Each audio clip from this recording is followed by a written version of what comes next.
गर्नुपर्ने काम के छ भन्ने कुरा चाहिँ आफूले फिल्डमा आएर हेरेर मैले अध्ययन गर्छु भनेर आउनु भएको त्यो बारेमा विशेष गरी छलफल भयो। विशेष रूपमा चाहिँ सम्मानज्यूको ध्यान केमा थियो भने अब सरकारले कुनै पनि स्रोतको कमी गर्दैन, जनताहरूको साथमा सरकार छ। यहाँ फिल्डमा खटिएर जति पनि हामी खटिरहेछौँ, हामीले चाहिँ कुनै कुराको अभाव महसुस गर्नु पर्दैन। क्याबिनेटले यो बाढी प्रताडित क्षेत्रलाई चाहिँ सङ्कटग्रस्त क्षेत्र घोषणा गरिसकेको छ। अब हामीलाई काम गर्न गाह्रो पनि छैन। देशभर उपलब्ध सम्पूर्ण तपाईँको हेलिकप्टरहरू पनि यहाँ परिचालन गरिएको छ। सुरक्षा हामीलाई चाहिएसम्म सुरक्षा निकायका साथीहरू पनि खटिनु भएको छ।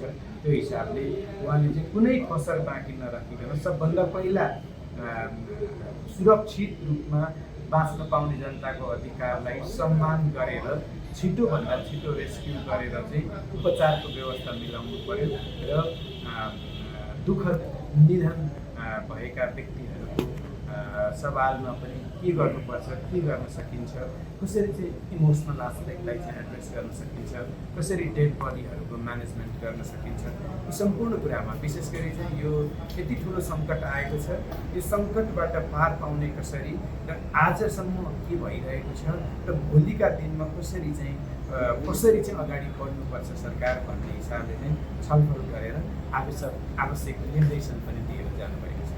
आज चाहिँ हामीले जम्मा 400 भन्दा बढी ठ्याक्कै भन्दाखेरि एकैछिन अगाडि अहिले 3:30 बज्यो अपराह्नको केही बेर अगाडिको डाटा अनुसार 414 जनालाई चाहिँ रेस्क्यु गरिएको छ।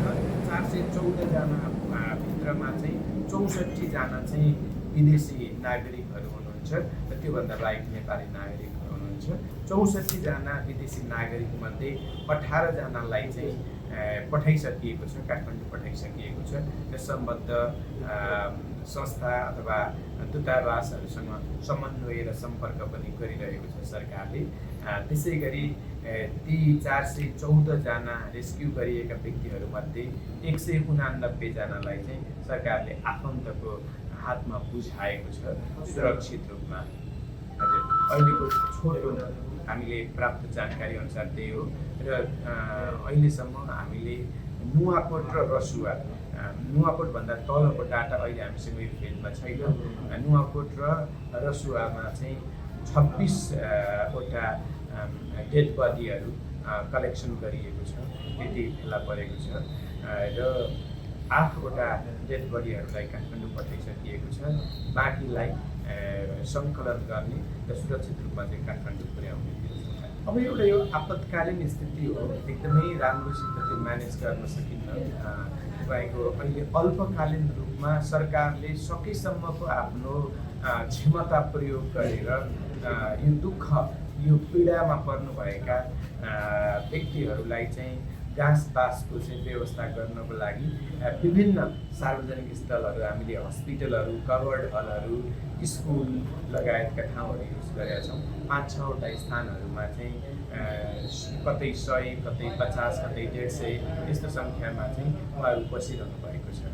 अहिले त्यसरी चाहिँ व्यवस्थापन गरिसकिएको छ र आज हामीले उच्च स्तरीय बैठकमा पनि प्रधानमन्त्रीज्यू र पूर्वाधार मन्त्रीज्यूसँग नि बसेर अब यो त एकदमै सर्ट टर्मको उपाय भयो, अब अलिकति मिडियम टर्ममा कसरी अगाडि बढ्ने र लङ टर्ममा कसरी, किनभने यो बस्ती नै बगाएको छ, उहाँहरूलाई कसरी चाहिँ सुरक्षित राख्ने, कसरी चाहिँ उहाँलाई चाहिँ त्यो होमलेस फिल गर्न नदिने, कसरी चाहिँ उहाँहरूको चाहिँ जीविकोपार्जनको एउटा बाटो बनाइदिने भन्ने विषयमा सरकार गम्भीर छ।